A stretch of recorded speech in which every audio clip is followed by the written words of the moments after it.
Welcome to NIT International. We are here once again to provide you with the latest news. The Ukrainian Air Force struck a Russian ballistic missile fuel facility in Rostov, weakening Russia's military power. Damage was done to energy infrastructure in Rostov and Volgograd. Moscow faces heavy losses, and the impact of the war is growing. Let's get into the details. Russia's Rostov region was targeted by the Ukrainian army in the year's final week. The Ukrainian Air Force struck a ballistic missile fuel facility near Kamensk-Shakhtinsky, disrupting Russian operations and turning Moscow's New Year's plans into a nightmare. Russia's Rostov Oblast becomes a target for the Ukrainian armed forces in the final week of the year. The Rostov Oblast of Russia has found itself under intense scrutiny from the Ukrainian armed forces in the final week of the year. Adding another strike to its recent offensive operations, the Ukrainian Air Force turned a Russian ballistic missile fuel production facility near the city of Kamensk-Shakhtinsky into a blazing inferno. This facility, crucial for sustaining Russian combat operations, was rocked by a series of explosions that turned New Year celebrations into a nightmare for Moscow. The details of the attack, shared by the Ukrainian Air Force, have reverberated across global headlines, attracting significant attention. Developments in the ongoing Russia-Ukraine war, which has raged relentlessly for over 2 years, have left even seasoned military analysts astounded. In the final days of the year, the Ukrainian armed forces intensified their attacks on Russian military and energy infrastructure, effectively transforming the Rostov Oblast into an active front line.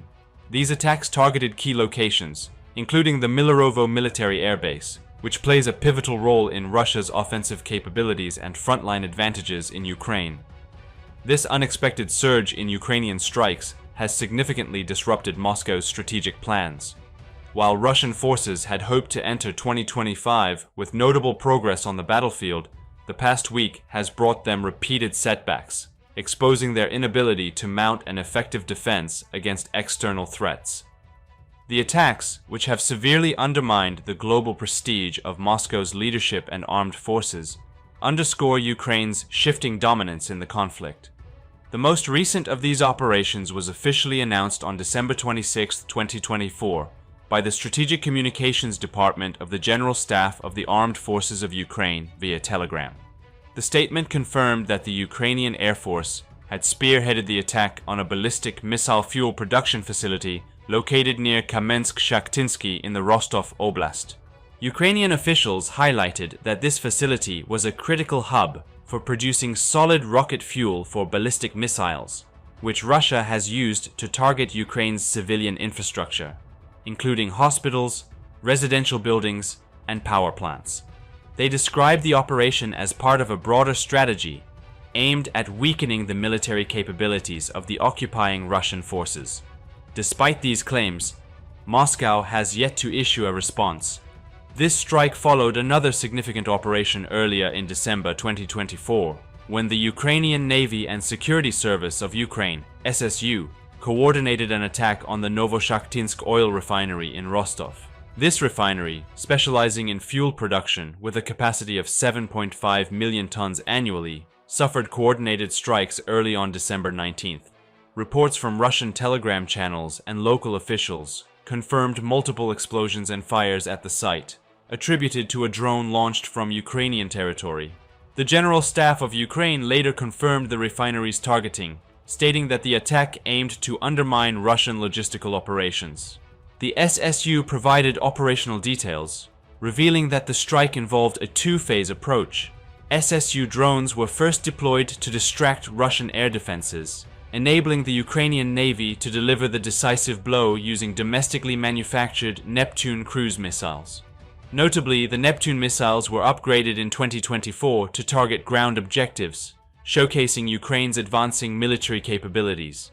In addition to the attacks on the Kamensk-Shakhtinsky facility and Novoshakhtinsk refinery, Ukraine has targeted a major military training ground and the Milerovo air base in Rostov Oblast, rendering the region vulnerable. Yet, despite these developments, Moscow has not bolstered its defensive measures in Rostov or other affected regions, inciting widespread panic across Russia. Moreover, Ukrainian long-range airstrikes on December 26th were not confined to Rostov. The same day, Ukrainian drones targeted a refinery in the Volgograd region, according to the Russian Ministry of Defense, which claimed its air defenses had downed 3 UAVs. In Belgorod, another critical border region, a separate attack damaged energy infrastructure, causing widespread power outages. Local residents expressed growing frustration with Moscow's inability to safeguard critical facilities. The Ukrainian Main Intelligence Directorate, HUR, emphasized that these operations have severely eroded Russian public confidence in the Kremlin. Leaked phone conversations revealed that Russian citizens are increasingly alarmed by the war's tangible impact on their own territories. President Vladimir Putin's early promises of minimal casualties and no adverse consequences for Russia now stand starkly discredited. According to a report from the General Staff of Ukraine on December 26th, Russian forces suffered 1,540 casualties in a single day, bringing their total losses to an estimated 780,860 personnel since the war's onset in February 2022. Additionally, Russian military equipment losses are reported to include over 9,630 tanks, 19,933 armored vehicles, 32,180 transport and fuel trucks, and extensive numbers of artillery systems, aircraft, helicopters, and naval assets. Experts believe that the scale of losses in personnel and equipment, compounded by Russia's economic crisis, makes continued warfare unsustainable. Analysts predict that Moscow may be forced to adopt a more conciliatory stance in 2025, potentially opening the door to peace negotiations. The Russian landing attempt on Kozatsky Island in the Dnipro River brought nothing but heavy casualties and failure. The occupying Russian forces, who have been trying to capture the said island for weeks in order to continue their combat activities along the river line, have experienced a nightmare in the face of the response from the Ukrainian Defense Forces. Having lost almost 200 soldiers on the southern front in the last 24 hours, the dreams of Russian forces advancing to Kherson have been destroyed. The developments in the recent period of the Russia-Ukraine war, which has been going on unabated for more than 2 years, have greatly increased tensions. The Moscow administration, trying to make as much progress as possible on Ukrainian territory before entering the new year, therefore ordered the army to launch simultaneous attacks on the northern, eastern, and southern fronts. The report of the General Staff of the Armed Forces of Ukraine, dated December 27, 2024, clearly proved that Russian offensive attempts are increasing uncontrollably. The report said that in the last 24 hours, 171 different clashes were recorded between the occupying Russian forces and the Ukrainian Defense Forces along the entire front line. However, the main point that gave the invaders the nightmare was the southern front. The aim of the Russian forces, which attempted a large-scale attack 3 times in the direction of the Dnipro River, was to capture Kozatsky Island in order to make progress towards the Kherson Oblast. The point that the Russian forces, who considered evaluating this said island as a holding point and launching a full-scale operation on Kherson at the first stage of the year, did not take into account was the appreciated resistance that the Ukrainian army would show in the defense line around the islands. Details about the operational process of the Ukrainian Defense Forces, which successfully repelled 3 separate attacks by Russian forces, have added another one to Moscow's nightmares. The process and results of the aforementioned operation were shared through Vladislav Voloshin, spokesman of the Southern Defense Forces of Ukraine, confirming that enemy attack groups were trying to land on Kozatsky Island on December 26, 2024. Ukrainian spokesman Voloshin said, "The enemy continued its offensive attempts and bombardments against the Dnipro and Kherson Islands. They tried to land on Kozatsky Island. However, this attempt ended in failure, and they suffered heavy losses." Voloshin said that the enemy had already suffered very heavy losses during the first attack attempt, noting that the second and third attacks launched by the invaders after that did not provide any return except to increase casualties. The Ukrainian spokesman underlined that the occupying Russian forces had lost boats, naval vehicles, and personnel equipment in particular, and stated that the enemy had similarly made attempts to attack in the direction of Remivsk. Russian forces aiming to reach Kherson by making progress in the direction of Vremivsk, located near the village of Novyi Koma, have mobilized small infantry groups many times in the last 24 hours, stating that these attack groups also received tank and unmanned aerial vehicle support. Voloshin said, according to the information received, 2 T-64 enemy tanks were damaged in the direction of Vremivsk the other day. This indicates that this is the main battle tank of the army there. There are many models of this kind in Russia dating back to the Soviet Union. Russia is already collecting these tanks wherever it finds them. Another critical issue on the southern front is the reconnaissance actions of Russian forces in the region, Voloshin said, noting that there has been an increase in air and engineering reconnaissance activities of Russian forces in the Orikhiv and Gulyapil directions in the last 24 hours. At the end of his statement, Ukrainian Southern Defense Forces spokesman Vladislav Voloshin, who also referred to the enemy's troop losses, said that over the past 24 hours, about 150 Russian soldiers were neutralized, except for a large number of enemy equipment and tanks on the southern front line. Voloshin's report came after the statement of Alexander Prokudin, head of the Military Administration Center of the Kherson region, dated December 26, 2024, saying that the occupying Russian forces are trying all kinds of ways to reach Kherson.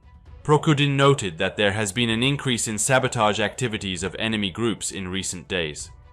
Alexander Prokudin, who reported that Russian forces are currently trying to establish a foothold in Kherson by using these sabotage groups, said, "We are seeing an increase in Russian activities. The Russians intensified maneuvers with manpower and equipment. They increased their firepower by shelling some roads and some settlements with guided aerial bombs from all kinds of weapons. In particular, there is evidence that they are moving forward and trying to get a foothold on the islands or on the right coast. So far, not a single attempt has been successful. The enemy attack groups were all destroyed, but they have such a task. They were tasked by the command to capture at least part of the Kherson region on the right bank and get a foothold there." On December 24, 2024, during an interview with the Radio Free Europe news agency, Vladislav Voloshin, a spokesman for the Ukrainian Southern Defense Forces, said that Russian forces lacked sufficient resources to force Dnipro in order to reach Kherson, stating that the Dnipro River is the most critical point preventing the Russians from stepping into Kherson. Voloshin said, in order for them to force this barrier, they need to gather sufficient forces and facilities, which are very difficult to hide with today's intelligence capabilities. So far, our intelligence services have not been able to find any evidence indicating that the enemy has gathered sufficient offensive forces and vehicles that can force the Dnipro River. The activities of the occupying Russian forces in the region are no different from reconnaissance actions, the official said. The enemy is trying to land on our shores or on more island territories, especially Kozatsky Island, with 2 or 3 boats and 5 to 7 infantry. After carrying out offensive actions here, they are trying to knock out our defenders in Kherson.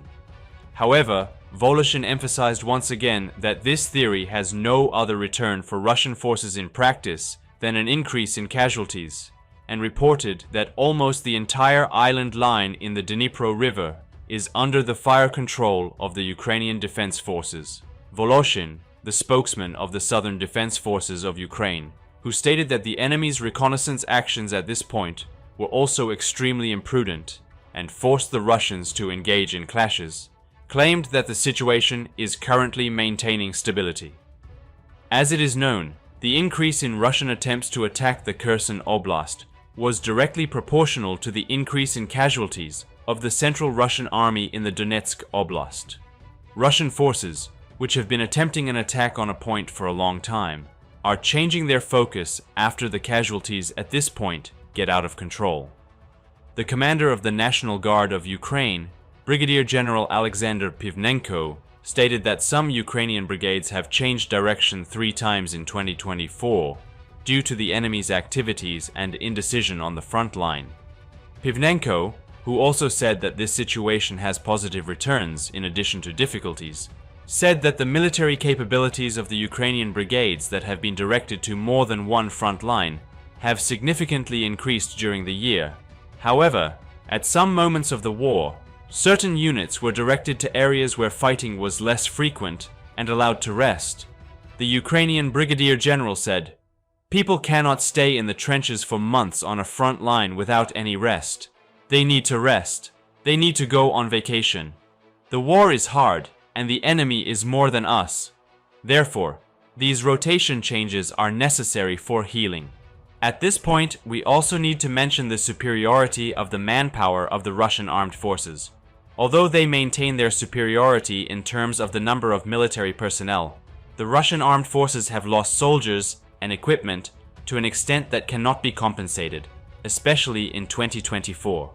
According to the report of the Ukrainian Armed Forces General Staff AFU dated December 27, 2024, Russian forces have lost 1,650 soldiers in the last 24 hours alone. Along with this number, the total loss of soldiers reached 7,825. The Russian armed forces also suffered inventory losses worth more than $200 billion during the full-scale war.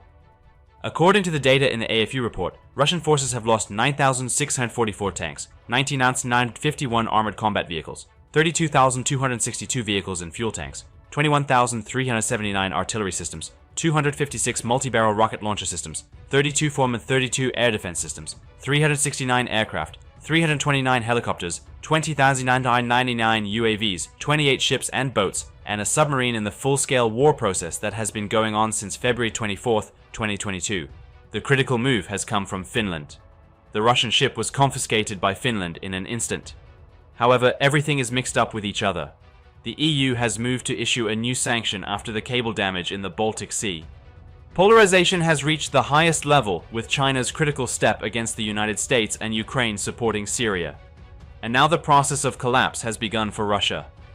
During the recent Ukrainian-Russian war, the Russian army had a structure that could bring with it many question marks about its policies towards Ukraine.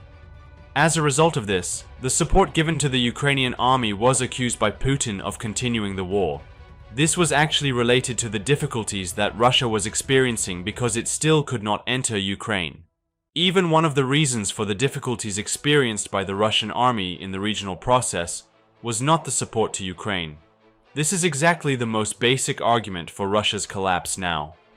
During this anti-Putin period, the deconfliction between the Eastern and Western blocs has also increased more and more day by day. This has also been recorded as a reason for Russia's intelligence work across the border. Russia has taken very critical steps that signal that it may open a war to different countries as well. The most important of these was the one near Finland. This is the first time that Russia's claims that it was preparing before launching an attack on the Baltic states have been revealed so clearly. And we are on the verge of a much bigger war in every field. Finland was very uncomfortable with Russia's steps in the Baltic. But in the recent period, the active movements of the Eagle-S tanker, which is suspected of damaging the Estlink 2 undersea electricity cable connecting Estonia to the country, have prompted Finland to take action. The Finnish border guards who detained him by going out to the tanker did what was necessary. This tanker was also stopped within a short period of time. Currently, the ship is under police control in Finnish waters. It is believed that the ship allegedly carrying oil from Russia to Egypt deliberately decoupled communication between the two countries, because it was passing near the two countries during the incident. In addition, the fact that one of the anchors on the ship was broken or damaged also strengthens the claims. There are reasons to suspect that this Cook Islands registered vessel damaged the Estlink power grid cable with its anchor, said Ilkka Koskimäki, Director General of the Finnish police, in a statement. We also suspect that other cables have also been damaged, he said. It is stated that 4 communication cables were damaged next to the power line. According to the Marine Traffic Tracking Service, which monitors the ship's movements using transponder signals, it seems that the Eagle-S tanker clearly slowed down when it passed right over the cable on its way to Egypt.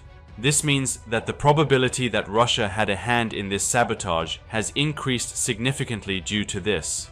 It is also believed that this is a tanker belonging to the Shadow Fleet, consisting of fairly old and mostly disrepair vessels that Russia uses to circumvent international sanctions on oil exports.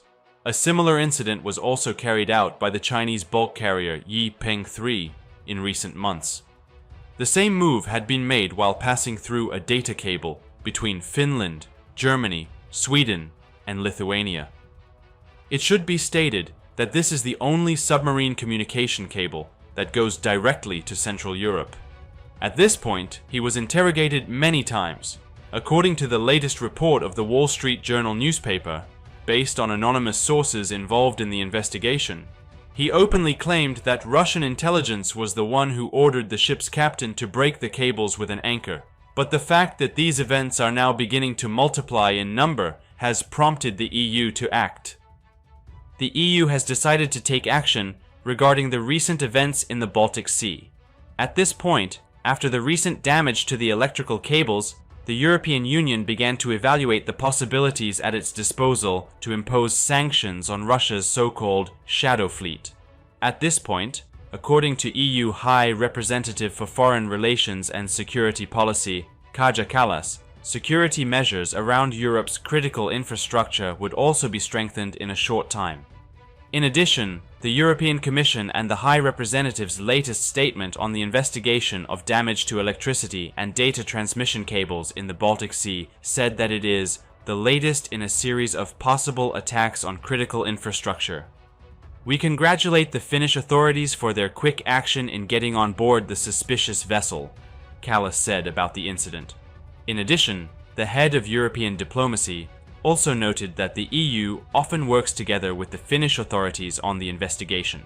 He also underlined that the European Commission has an attitude based on full solidarity with Finland, Estonia, and Germany. At this point, Kallas said in his latest statement, "We strongly condemn the deliberate destruction of Europe's critical infrastructure. The suspicious ship is part of Russia's shadow fleet, which threatens security and the environment while financing Russia's war budget. We will propose further measures, including sanctions to target this fleet," he said. He stated that Europe has increased measures to protect underwater cables in this area in response to these incidents in the Baltic Sea. These measures also include the following, which are important topics: improved information exchange, new detection technologies, as well as underwater repair capabilities and international cooperation. We are committed to ensuring the resilience and security of our critical infrastructure. There is currently no risk to the security of electricity supply in the region, Kallas said. In addition, with the latest step taken by China against the United States, everything has completely changed. And suddenly, things began to evolve towards a tension that would envelop the whole world as well. According to a report by the Global Times, China has moved to impose sanctions on 7 US military companies and their executives. The reason for this was that the United States was selling weapons to Taiwan. The news that the United States will soon provide significant military assistance to Taiwan was the main point that prompted China to act at this point. According to the Chinese Foreign Ministry, this is a serious violation of the One China principle. The companies that Beijing has imposed sanctions on are as follows: In Situ Inc., Hudson Technologies Corporation, Saronic Technologies ASH, Raytheon Canada, Raytheon Australia, Aircom ASA, Oceaneering International, Inc. Global Times, on the other hand, said in a statement, movable and immovable property and other assets in China will be frozen. All organizations and individuals in China will be prohibited from engaging in transactions, cooperation, and other activities with them, he said. While these events show how much the West and the East have diverged recently in Syria, which has entered into a new process of power distribution, the Ukrainian rise has begun to come into question. This rise was clearly confirmed by the statements of Ukrainian President Volodymyr Zelensky. The president stated that wheat flour will be distributed to 33,250 families, or 167,000 people, in the coming weeks. In addition, each package weighs 15 kilograms and can feed a family of 5 for a month. We wish security, stability, and recovery to Syria and its people. We know the true value of these, said. The possibility that Ukraine, which has shown that it can also take part in the power vacuum in the region after the regime change in Syria, may take different steps has also come up again. In addition to the fact that the Russian Federation now has a completely troubled structure, even in the Asian region, on the other hand, Ukraine has the equipment to close these power gaps. It has also been recorded as a harbinger of a new process in which the balances have changed. This balance change may form the basis for Ukraine to move towards different points over time. This may indicate that much bigger problems are now gradually being solved, and that there will also be significant changes in the balance of the two powers separated as the East and West bloc. This may be an indication that the possible crises that will occur on a regional scale are gradually shifting towards a form that glorifies Ukraine. At this point, Russia's persistent continuation of aggressive policies has exactly this to do with it. The fact that many of the things cited as the main reason for Russia's loss of power in the region are connected to Ukraine in the main has also largely destroyed Putin's basic perceptions. This has paved the way for Russia to move towards a point that is now directly linked to a much more problematic process. And with the increase in fractures in the Russian army, the unrest in domestic politics is expected to allow a new early election process to be held in the near future. This can also be expressed as a basis for the increase in troubles in Russia. Ukraine continues its major operations thanks to the advantages it has gained in the war. The goals of the Ukrainian troops are to organize operations in regions that will affect the Russian army and Russia economically. As it is known, the Ukrainian army had previously targeted Russian fuel depots and oil refineries.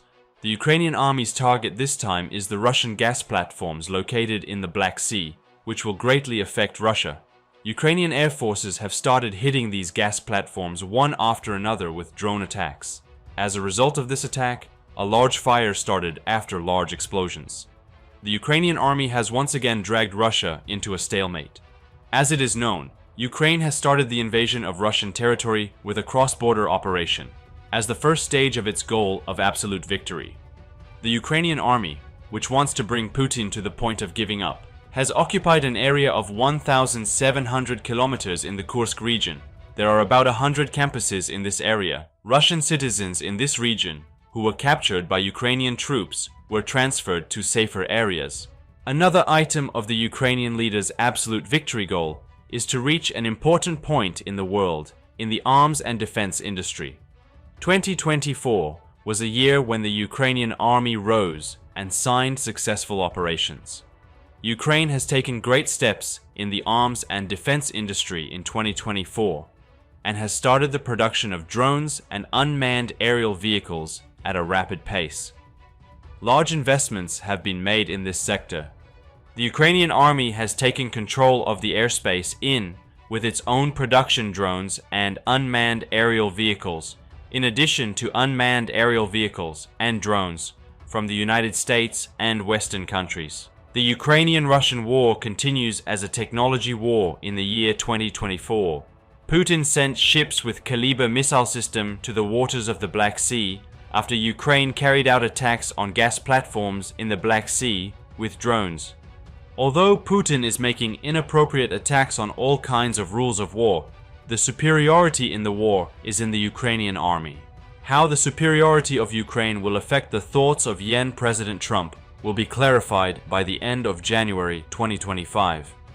After Putin launched a war of invasion of Ukraine, the United States and Western countries decided to support Ukraine against Putin's expansionist strategy.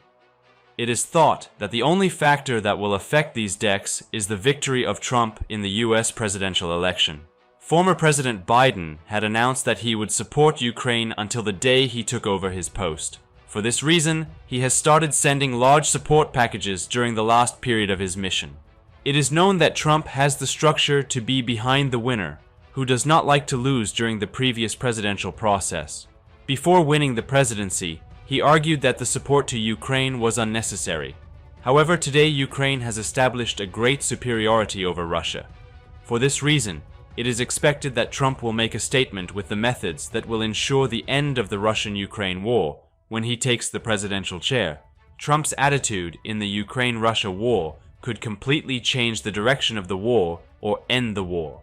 The course of the Ukraine-Russia war may change completely with Trump's planning. What the year 2025 will bring in the war, the whole world will know very soon. Ukraine is approaching the third year of the Russian war. Putin had announced that the war would result in an invasion of Ukraine in a 2 to 3 month period. This unexpected situation for Putin has caused Russia and the Russian army to plunge into chaos. Russia is in a major economic crisis. The beginning of the war, many countries had placed embargoes on Russia. With the long duration of the war, the Russian economy took big blows. Russia is seen as unreliable even in the stock market. With domestic and foreign borrowing, the Russian economy is experiencing a disaster. Putin has violated many rules in the war. The closure of the identification systems of the latest Russian ships shows that they have violated the article with the rules of war at sea. Despite all kinds of unregulated strategies, Putin has not managed to establish superiority over Ukraine. The Russian people also thought at the very beginning of the war that it was unreasonable for Putin to declare war on Ukraine's neighboring country. The fact that the war has spread to Russian territory, thousands of Russian citizens have lost their lives with mobilization announcements, and the bad course of the war has begun to endanger Putin's power. There are also important opinions that Putin's failure to end the war, despite decadent progress, is due to the fact that his power is in danger. The Ukrainian leader expresses his gratitude to the United States and Western countries in all his statements. While the Ukrainian army has insufficient combat equipment and military strength, it has become superior to the Russian army, which is one of the most powerful armies in the world, by 2024. The United States and Western countries have supported Ukraine in many areas with millions of dollars of support, as well as war inventory, humanitarian aid, arms and defense sector contributions. Military training support to Ukraine allows them to fight longer than Russian soldiers. These trainings are carried out in 4-month periods. Ukrainian soldiers whose training has been completed are starting to fight on the fronts. In order to solve the military power shortage of the Russian army, Putin has announced mobilizations. However, this issue has been one of the biggest mistakes he has made. The part we call Russian recruits are soldiers who are sent to the battlefields with 2 or 3 weeks of simple training. It is the part where he is expected to fight before he can even learn to hold a gun. Putin's other big mistake is that he has deployed these recruits to the Russian borders. This situation was discovered through the investigations of the Ukrainian intelligence, and the button of the cross-border operation was pressed. No foreign soldiers have set foot on Russian soil since the Second World War on August 6th. The Ukrainian army has become the first foreign soldiers to set foot on Russian soil. The goal of the Ukrainian army is to penetrate to the deepest depths on Russian territory. For this purpose, the United States and Western countries need to use long-range missiles. However, Putin's nuclear missile threats have delayed Ukraine's use of these missiles. The United States and Western countries have granted permits for the use of these missiles against the Russian alliance of North Korea. This situation has literally pushed Putin into a corner. Putin used the ballistic missile as an exit point in the Ukrainian territory.